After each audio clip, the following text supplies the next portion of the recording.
Tá certo. Pode falar seu Vambora, voto, gente. vambora. Estamos gravando. Vambora, gente.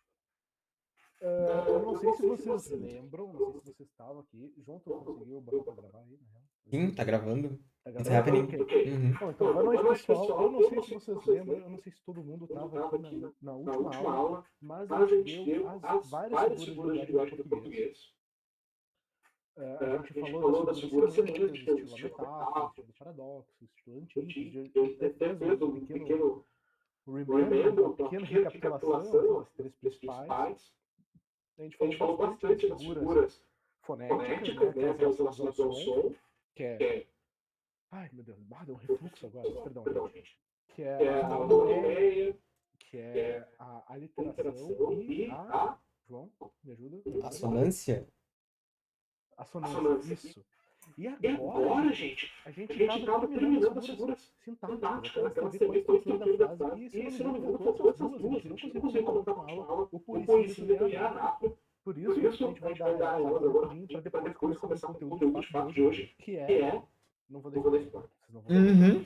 só quando a gente botar o slide. Enfim, João, se puder falar do policímetro aí. Falo. Gente, o policímetro é uma figura bastante simples, né? Vocês estão tendo aula de redação, então vocês devem estar cansados de ouvir a palavra conectivo, né? Conectivo são coisas que são partículas que se inserem numa frase para conectar orações, assim, para conectar partes da frase que tornam ela partes do período que tornam ela uma frase inteira, assim, sabe? Então, basicamente, a gente tem, sei lá, porquê, com, e etc. ahn, como conectivos, né? E o polissíntese, basicamente, ele é a repetição desses conectivos de uma forma, assim, muito evidente dentro de uma frase. Então, eu acho que o mais comum mesmo é que o E seja repetido, assim. Tanto que vocês devem lembrar o E, o em, assim, essas conjunções, elas são bastante utilizadas. Vocês devem lembrar da aula de Barroco que a gente mostrou um poema do Gregório de Matos, em que ele termina falando em terra, em cinza, em sombra, em nada. Aquilo também é um polissíndeto. É um polissíndeto e é uma gradação ascendente também. É importante falar, mas de gradação a gente não vai falar porque é uma coisa assim um pouco mais, sei lá, Específica. específica. Então, o polissíndeto é isso, né? Ali a gente tem dois exemplos, né? Que é o e falei, e gritei, gesticulei e pedi ajuda. Ninguém parou para socorrer o gato acidentado. No caso é bem claro, né? A repetição da repetição que se configura ali é a do e.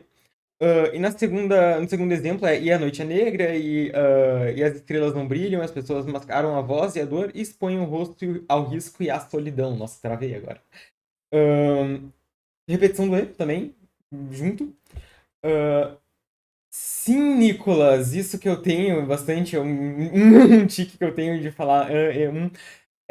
O nome disso, na verdade, não é um polissíndito, porque não é uma coisa assim escrita, é uma coisa falada. O nome disso, na verdade, é uma função da linguagem. Vocês já devem estar aprendendo isso, mas o e, an, eles são, eles são partes da função fática da linguagem. A função fática da linguagem é o tipo também. A função fática da linguagem é a função que visa manter o canal da comunicação aberto, sabe? Então, quando você discute com uma pessoa assim, falando expressivamente, usando essas coisas de começar a frase, você está basicamente tentando manter o curso comunicativo de uma forma linear, assim, sabe? Sem interrompê-lo por completo. Então, a gente faz isso involuntariamente e usa uma função da linguagem involuntariamente. Eu acho que o Léo pode falar um pouquinho melhor sobre isso. Sim, é quase um vício de linguagem também, né? Mas assim, pra tu, teoricamente, é utilizado para tu manter o canal, né? Que é pra tu fazer com que a pessoa preste atenção. Um uso muito irritante disso, vocês devem já ter entrado em contato com a pessoa, é o né. O né, eu Né? acho que é o maior, né? Né? Então, gente, esse é o polissímetro, né? Ele é uma figura de linguagem muito importante, né? E tem A professores risada que da já... Lulu. Eu tava jogando LOL agora, tinha uma Lulu. Nossa. Oi? Continua, Léo, continua. Bom, o polissímetro, perdão. O né é uma função da linguagem muito, tipo, ele é utilizado como uma função. tá desligado aqui pra pessoa tá escutando. Mas enfim, sobre o princípio é mais ou menos isso, eu disse, não tem muita coisa. Caiu o som. Caí? Não, deu pra entender, eu acho. Tá bom. Mas se tu quiser repetir. Se Você cair, toca cello. beleza. Cello. Não, mas eu queria comentar aqui, o Policido, assim como todas as outras figuras de linguagem, servem muito mais, principalmente a citática, muito mais para enriquecer teu texto. Enriquecer. Tu viu que até o João ali teve uma certa estranheza, você vai ler isso em voz alta, porque não era muito natural. E à noite é mês, a estrela do brilho, as pessoas não mascaram a voz e a dor, e isso é estranho, sabe? Não é o jeito que a gente fala, não é uma coisa muito para ser lida em voz alta. É muito para deixar o teu texto literário, assim, deixar o teu texto mais poético. Tanto que na primeiro exemplo ali, ele dá um desespero, sabe, quase. E fala, muito tipo dinâmico. A anáfora, gente, por outro lado, é bem mais simples, porque ela é muito visível, como vocês podem ver ali, como o Guilherme comentou ali no chat. É uma repetição, assim, que a palavra pode ser repetida ou retomada várias vezes, assim. E, gente, não tem o maior exemplo que isso, que é a música O Que Será Que Será, do Chico. Imagino que, se vocês não ouviram essa música, por favor, escutem. Ela é uma música muito boa. Ela tem esse exemplo muito bom. O que será que será? Que todos, porque. Então é sempre essa repetição, assim, o movimento do início da frase e também é proposital, não tem muito a ver com a função fática. Não é pra, tipo, não é relacionado com a função de linguagem de melhor maneira, da melhor maneira, então. É só pra realmente tu tornar o teu texto mais literário. É bem focado, é bem proposital, assim. O Raíssa, tá certo. O é um bom exemplo disso também. Chico não sabe qual é o repete que você tá dizendo. Eu não duvido que ele tenha falado isso. Gente, a anáfora. Bom, gente, é isso de figuras de linguagem. Matamos as figuras de linguagem. A gente não quer mais falar de figuras de linguagem. A gente quer falar de Tá uma coisa certo. mais legal agora. Léo, eu vou trocar o slide. Enquanto eu troco o slide, gente, eu vou mandar um link aqui no chat que é a presença, beleza? É a presença. E vocês precisam assinar a presença agora, viu? Esse link tá aqui. Sem mandar pro amiguinho no grupo do WhatsApp, por favor, que o amiguinho não tá aqui. É importante que a gente pegue a presença de vocês, sabe por quê? Porque mandaram a gente pegar. Então, se vocês... A gente tá vendo que tem 15 pessoas. Se tiver 28 pessoas, eu vou ficar puto. E eu vou começar a tirar print, tá bom? Mas enfim, vou só colocar outro slide aqui. Exatamente. Falaram assim, se vocês não tirarem a presença, a gente vai pegar a cabeça de vocês. Então a gente não precisa. Exatamente. Os caras, né, eles não brincam em serviço. É duro. Eu tava falando do Chico.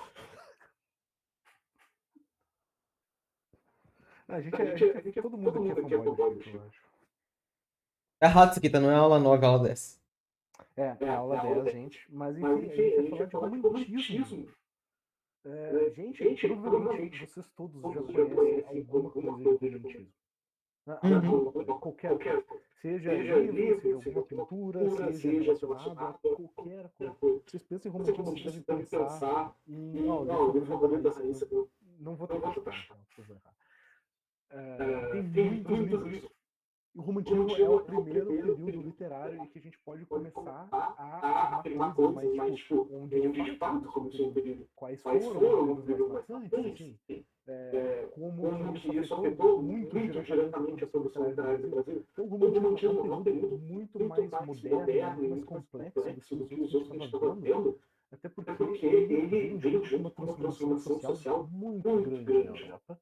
E é isso que a gente vai falar nessa aula de hoje, focado mais na parte europeia, porque o romantismo no Brasil é muito complicado. E a gente vai ver nas próximas aulas, inclusive semana que vem, vai ser só dedicado para o romantismo brasileiro, vocês vão nos odiar por causa disso. Mas enfim, é necessário. E é coisa.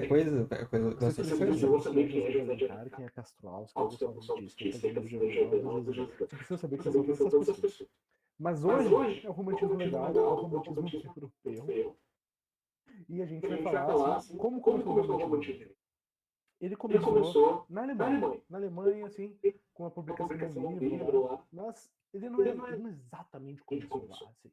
Porque o mais importante do romantismo não é exatamente as datas, assim, mas o que ele representou como um todo. E nesse período, era um período de grandes transformações, que a principal do momento é a Revolução Francesa, sim, 1789, a queda da Bastilha, a pintura do Delacroix, que vai ver mais pra frente, que dá liberdade de guiando o povo, liberdade, fraternidade, igualdade, todos esses ideias, toda essa revolução, a queda do absolutismo, vocês lembram que na aula de trovadorismo a gente falou bastante da nobreza, da Clare.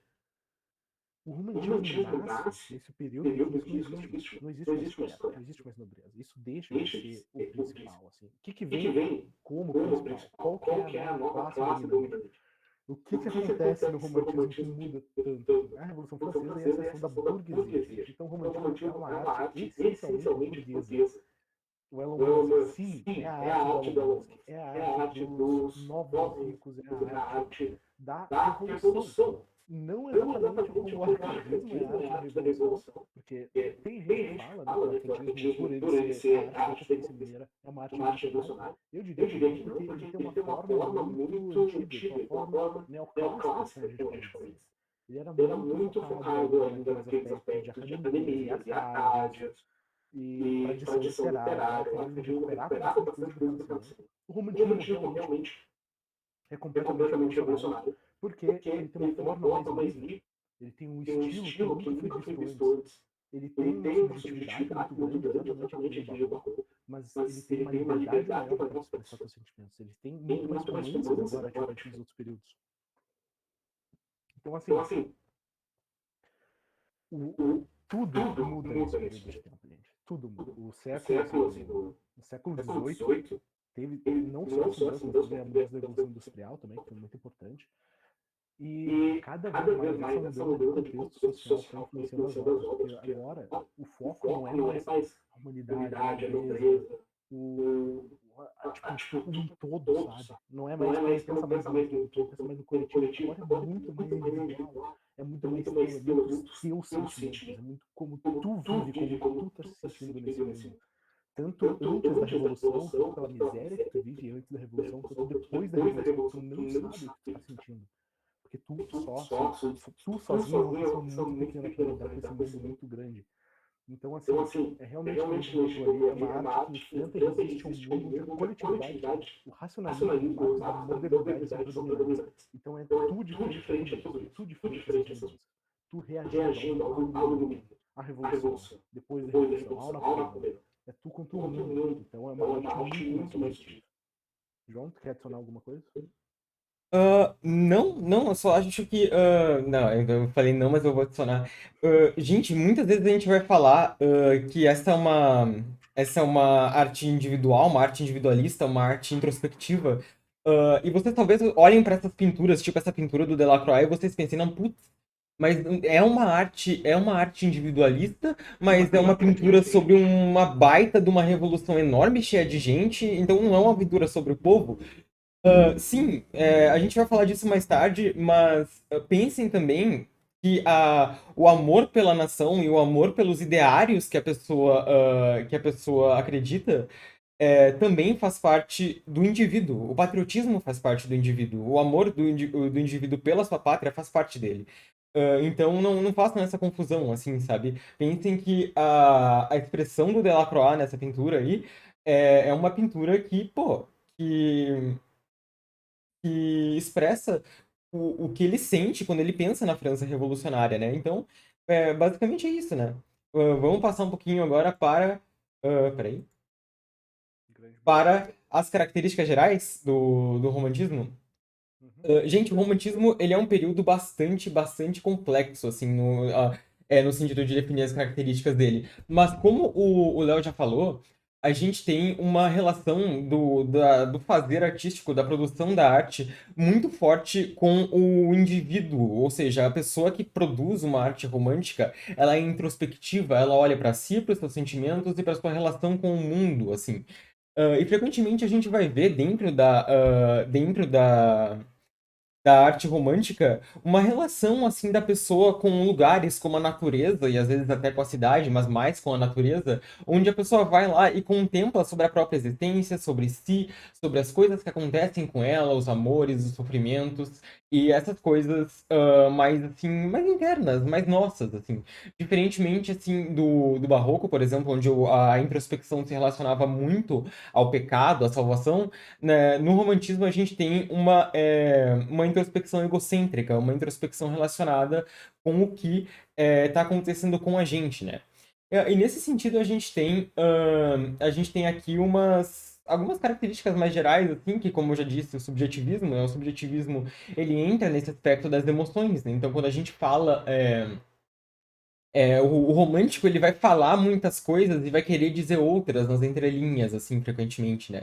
Então, ele vai querer expressar os sentimentos, as angústias dele, mas ele não vai fazer isso de uma forma propriamente dita, né? Ele vai falar de um jeito mesclado, heterogêneo, com muita riqueza, assim, do uso da palavra, assim, e do uso da arte também. Você olha uma pintura romântica e você vai pensar que, tipo, pô, o que será que isso quer dizer, né? A gente vai ver as pinturas românticas e vai refletir um pouco sobre elas nesse sentido, né? O nacionalismo... João, se eu puder interromper, Manda. quando a gente fala de subjetivismo, a gente quer dizer exatamente no sentido de que as emoções desses personagens, dessa narrativa, ela é muito emocional. Por que que isso é diferente do Barroco, por exemplo? Porque no Barroco tinha sempre uma luz assim de algum outro assunto que vinha dominando, assim. Seja uma possível confusão religiosa em algum momento, seja uma possível aproximação com a morte, sempre tem, parece que algum assunto que predomina naquele poema, a não ser os seus sentimentos. O romantismo não é os teus sentimentos são primeiro plano, é a coisa mais importante que tem, é tu expressar essas tuas emoções e o resto vai para o segundo plano. Por isso que a gente fala que o romantismo é de fato a primeira grande guerra sentimental da Europa. Uhum. Além disso, gente, dessa característica do subjetivismo, vamos ter, assim, dentro do romantismo, tanto no Brasil quanto nas obras românticas de outros países, inclusive na música, inclusive nas... O Guilherme levantou a mão aqui. Diga, Guilherme. Ou foi um acidente, assim? Foi um acidente, tá. E nesse sentido, como eu já disse, quando a gente analisou ali rapidinho a obra do Delacroix, é, o nacionalismo e o patriotismo são coisas que aparecem bastante quando o romântico produz, assim. Ele fala muito da própria terra, das características dela e da relação que ele possui com aquele lugar, sabe? E às vezes ele vai ser crítico dos vícios, vai ser crítico das coisas que aparecem nela, ou ele vai relatar que existe alguma angústia dentro da nação dele que faz com que ele se sinta, sinta sentimentos, assim, sentimentos mais profundos, né? O nacionalismo também vai aparecer, por exemplo, quando a gente analisar lá as obras românticas do Brasil, quando a gente fala do Zé de Alencar, por exemplo, que ele arquiteta uma obra ao redor de uma ideia de Brasil que estava sendo estabelecida, né? O romantismo é a arte que predomina durante o período da formação do brasileiro, né? E a gente vai falar disso um pouco mais nas próximas aulas. Mas então, quando o Zé de Alencar escreve Iracema, por exemplo, ele quer criar uma ideia de Brasil porque ele se sente dentro do Brasil um patriota, assim. Então ele vai pensar no índio, vai criar a história tentando simbolizar o Brasil dentro daquele cenário. Ali eu já falei um pouquinho do predomínio da emoção, da introspecção. É, o gosto por ambientes noturnos, soturnos, deprimentes, tristes é uma coisa que aparece bastante, sabe? E isso quando não aparece na arte, aparece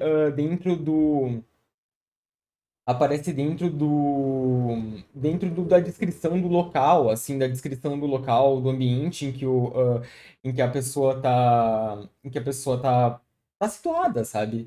A descritividade, a adjetivação, ela é muito rica nesse sentido, né? Nesse sentido de trazer para você, quando você lê uma angústia, uma coisa, assim, meio apertada, sabe?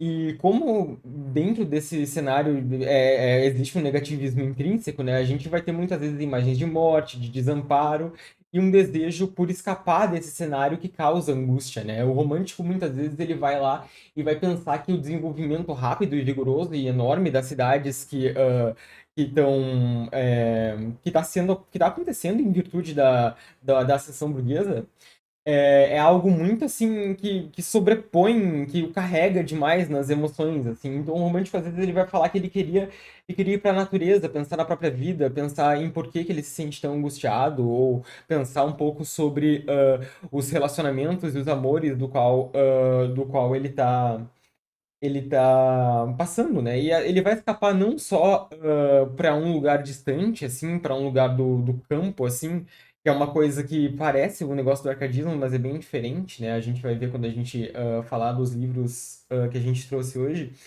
O escapismo também pode ser, por exemplo, para a infância, pode ser um escapismo para a morte, como o suicídio, né? Enfim, é meio que isso, gente. De características gerais, acho que tem mais algum slide, né? Tu quer falar desse, Léo? Uhum. Não, Fala aí. mas no geral, gente, a gente vai ver isso muito no romantismo brasileiro, porque muitas daquelas características são muito mais evidentes no romantismo brasileiro. Sim, porque no europeu é mais. Quando eu falo europeu, eu vários livros de várias nações diferentes, né, claro. E às vezes muitas delas são muito únicas e é difícil de exatamente traçar assim, as características mais gerais ali. Mas quando a gente fala assim, tá muito. Fala o nome das músicas aí, Vitor, eu tô curioso. Eu não posso clicar nos links, eu tô bem Dá, curioso. dá, tu vai ter que falar o nome. Um desafio pra ti, Victor. Acho uma boa. Mas, sim, as ideias principais, assim, quase sempre tem. É esse sentimentalismo, é essa idealização, assim, de alguma coisa, essa idealização sempre está presente, essa visão de mundo, assim, muito voltada para ti, para o teu individual, para como tu reage, para como tu vive, para como tu vê a tua pátria, como tu vê a tua mente, como tu vê tu mesmo. Então, assim, é muito mais, por exemplo, é muito mais subjetivo, internalizado e focado nessas duas coisas, que é o período do Renascimento, que é o período do próprio Barroco, porque aqui agora tudo é sobre os seus sentimentos. Todo mundo é sobre os seus sentimentos. Toda a pátria, como ela se relaciona contigo, como a natureza ela se relaciona contigo, como Deus se relaciona contigo. E Deus, aliás, é uma ideia que quase não aparece muito no texto, assim, porque, bom, toda a Revolução do Iluminismo, a Revolução Francesa, assim, a gente sabe que agora, né, para essas pessoas, Deus deixa de ser a figura principal. A igreja deixa de ser um grande órgão relevante assim, na Europa, de certa forma, e acaba cada vez menos influenciando e aparecendo na vida das pessoas, e elas cada vez vão se voltando mais para dentro de si. Então, assim, é realmente o que eu falei, né? O entendimento do mundo como um sítio de rejeição e solidão, porque se sente meio abandonado por tudo. Se sente meio vazio, meio solitário. Tipo, tá, agora tô eu sozinho, sem Deus, nesse mundo, sem pátria, sem mulher, sem nada, que é a maioria desses livros, que botam um personagem lá, tipo, eles tinham essa ideia do mundo, assim, de que o mundo tinha que ter uma amante perfeita para eles, Deus estava com eles, a nação estava com eles, e eles vão se decepcionando, porque, né, para eles, essa vida de sofrência e solidão é uma vida que faz sentido, porque eles são muito sentimentais. E não tem ninguém melhor que isso do que o Werther, Uhum. Os Sofrimentos do Jovem Werther, que é o primeiro livro do romantismo. O livro foi publicado em 1774, foi até antes da Revolução Francesa, e é o livro mais importante desse período. Eu acho que é o livro favorito da Raíssa aí também. E, gente, qual que é a importância desse livro?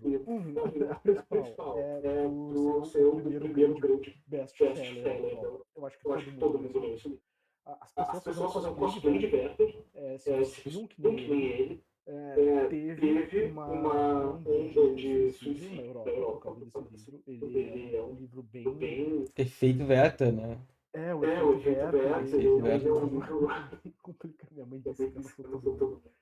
É um livro meio difícil de ler, é um livro meio estranho, porque ele é bem descritivo, ele é bem aprofundado nas emoções do Werther. Tem o PDF online, vocês voltarem no Sofrimento do Jovem Werther, PDF online, vocês acham, domínio público. Anime Extreme do século XVIII. Não exatamente, Vitor, mas a intenção foi boa. Werther, sim. Werther, sim.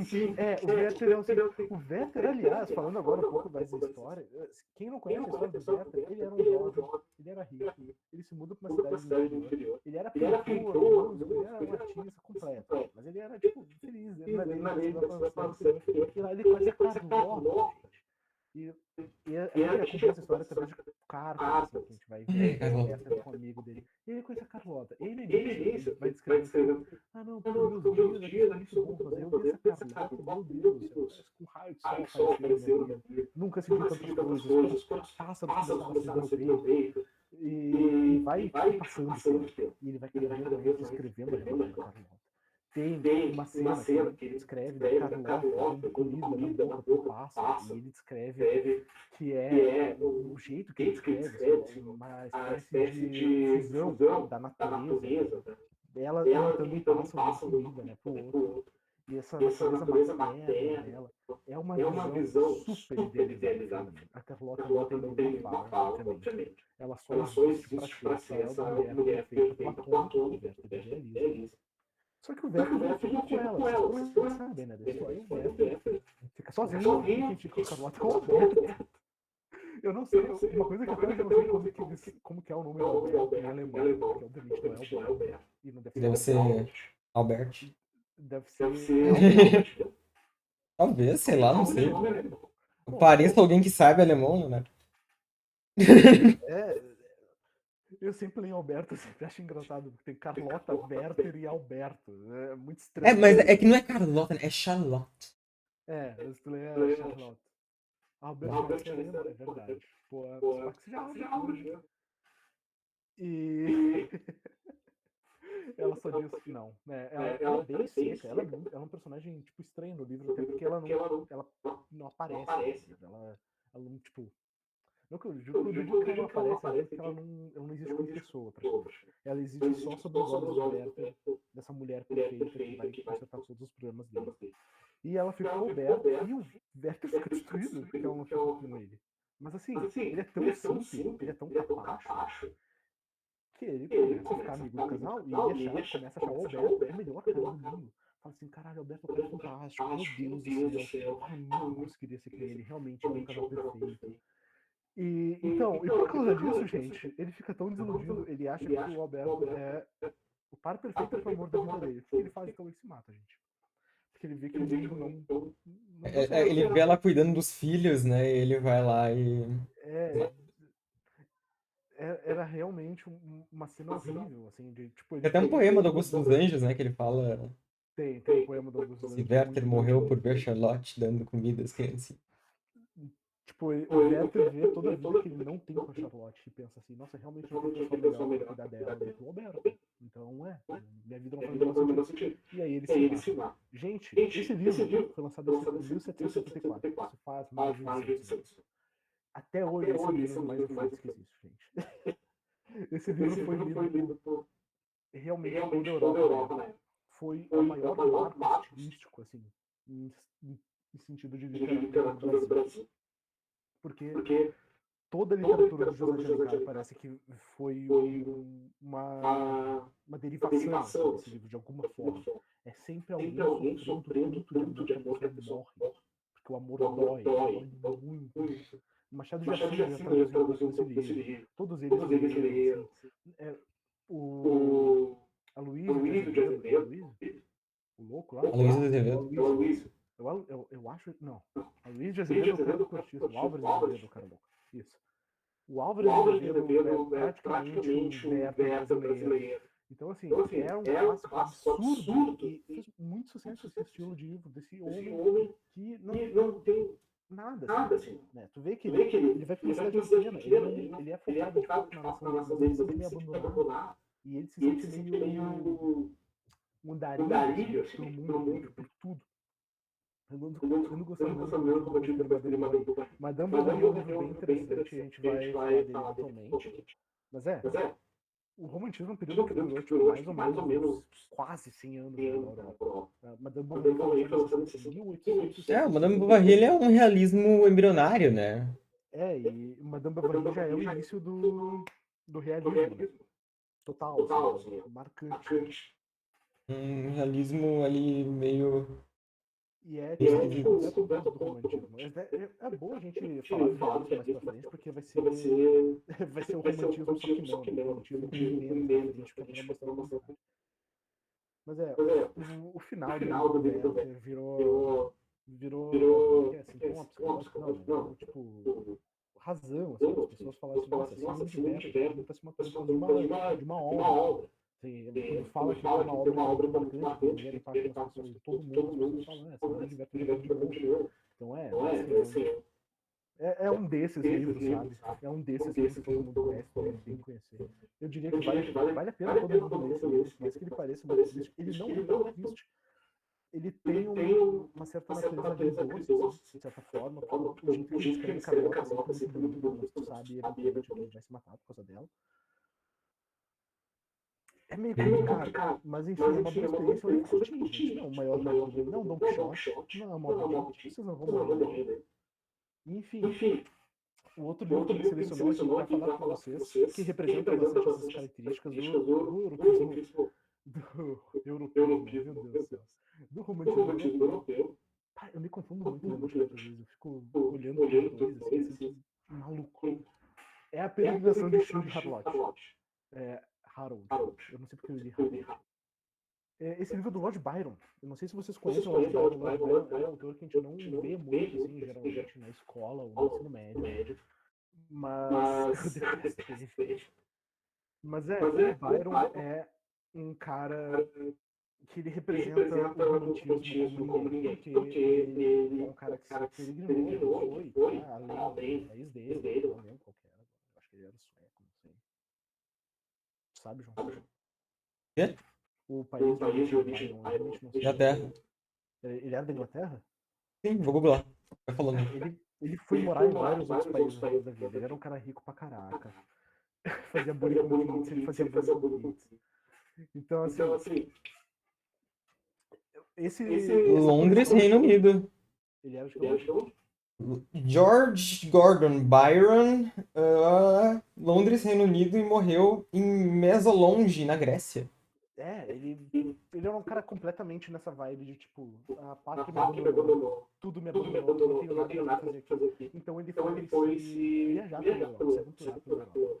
Nessas viagens que ele foi fazendo, ele acabou escrevendo esse marco poético, que é a peregrinação de Childe Harold. Childe provavelmente, eu não sei se é Hilde, eu não sei como se fala, gente. Mas são 4 partes esse poeminha. É um poema épico, não é um poema épico. Ele é escrito em... eu não sei agora a métrica dele, mas ele tem uma métrica chatinha. E ele descreve esse homem, esse herói do Byron. Que ele vai lá, e ele é um cara astuto, e ele seduz mulheres, e ele seduz homens, e ele tem tudo que ele quer, e ele é um cara muito inteligente. E ele fica vivendo nessas vidas, assim, de festas, bebedeiras, assim, ao longo desse mundo que ele tá. Só que ele sempre se sente cansado. Ele sempre se sente abandonado, sempre se sente melancólico, porque muito do final, assim, do romantismo, quando vai avançando, esse livro foi lançado em 1812, se não me engano, tu já tem um sentimento de desesperança muito forte batendo na Europa. Porque tu tinha aquele hype da revolução, assim, nossa, a revolução é a melhor coisa do mundo, meu Deus do céu. Isso é muito presente nas pinturas. Mas na literatura, são poucos livros que representam assim, com tanto entusiasmo, assim, né? Não só a questão da guilhotina, né? Que o pessoal tava hypado, pá, guilhotina foda, rei, que pá, não sei o que, pá, guilhotina, tá todo mundo assim. Nos livros, o pessoal tava mais tipo, e aí, gente, vai fazer o que com isso? E teve muita gente que fugiu de seus países, suas pátrias na época. Hoje a gente rica, né? Óbvio que o Byron era rico. Então eles escreviam essas coisas meio de desilusão, pensando assim, pra onde que esse mundo tá indo, sabe? E é sempre nessa vibe, tipo, de isolação, eu tô sozinho, eu sou um cara muito inteligente pra tudo. E ele só depende dele, mas ele tá triste porque ele só depende dele. Ele fazia a família abandonada nesse livro. Sim, é o Byron, né, gente? O Byron, ele é de fato a figura mais representativa do romantismo nesse sentido. Ele é muito... toda a história dele é quase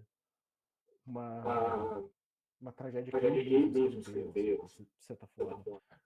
Porque esse personagem, não é todo esse livro tem elementos biográficos, ele teve que mudar a coisa do livro, porque tinha coisas da amante dele, ele até mandou esse livro as 2 primeiras partes do poema, ele mandou para um amigo dele publicar, porque ele não tinha certeza se ele publicasse, tipo, ia ficar bom, as pessoas iam descobrir que é ele, porque é tipo coisa da vida dele, ele não queria que isso fosse conhecido na época.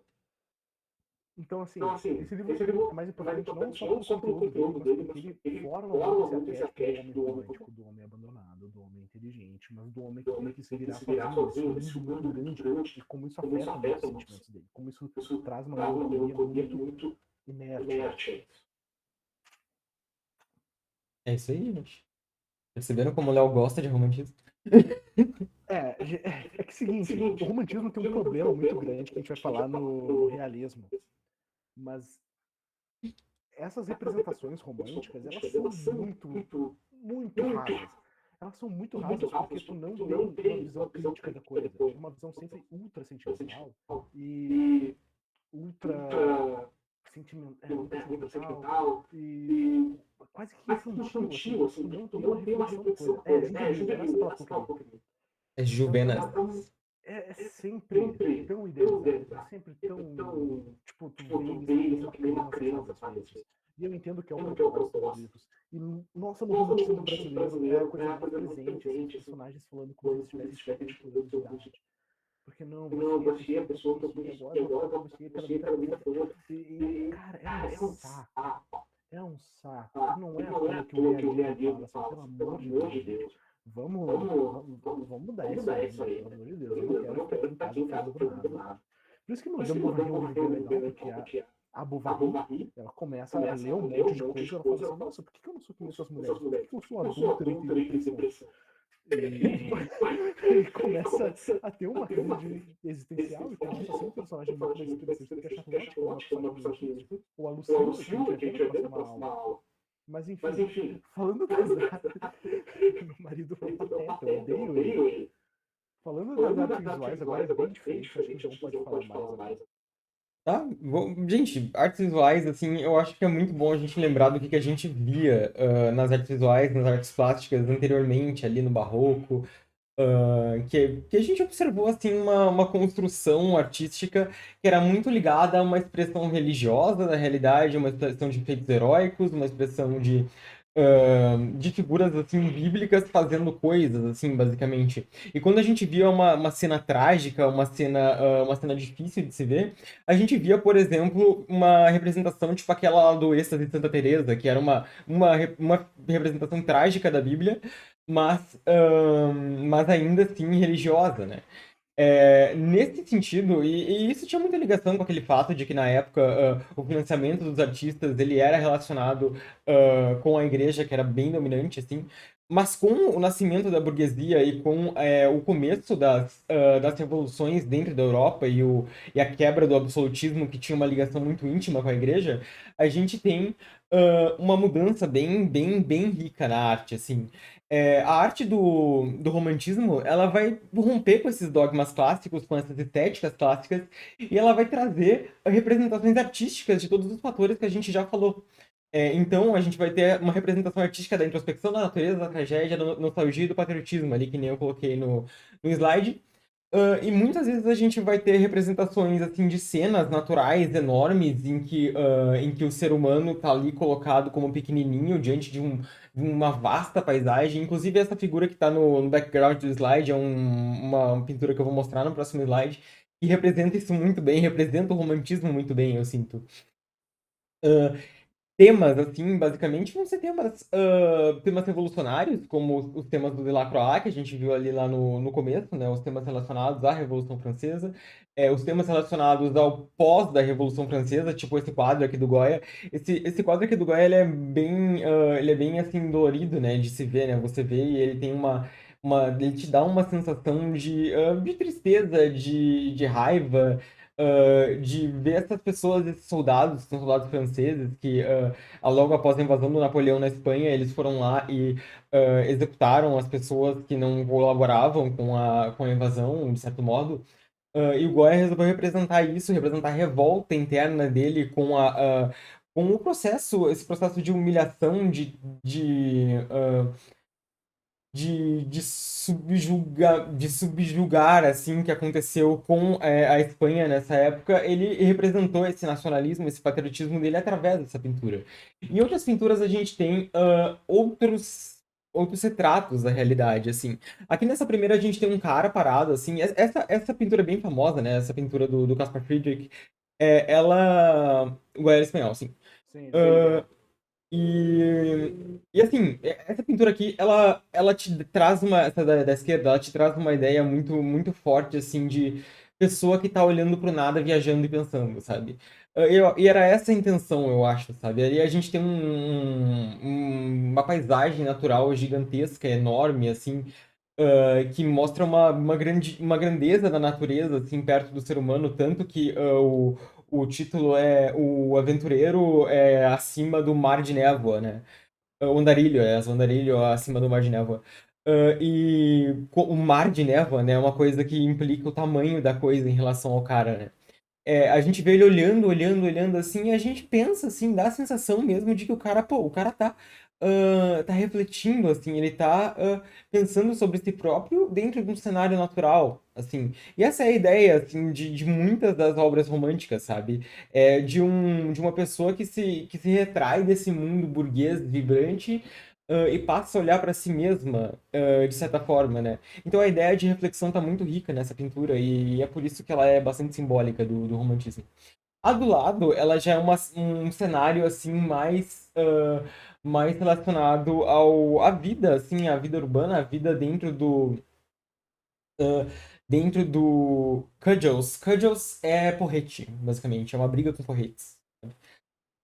E aqui dentro, tipo, dentro dessa pintura a gente vê, tipo, dois caras, assim, brigando, assim, duas pessoas normais, assim, pessoas de, sei lá, da classe baixa, média da época, resolvendo as coisas na porrada, assim, é um retrato de uma cena do dia a dia, né, do cotidiano, que é uma coisa que a gente não via anteriormente, né?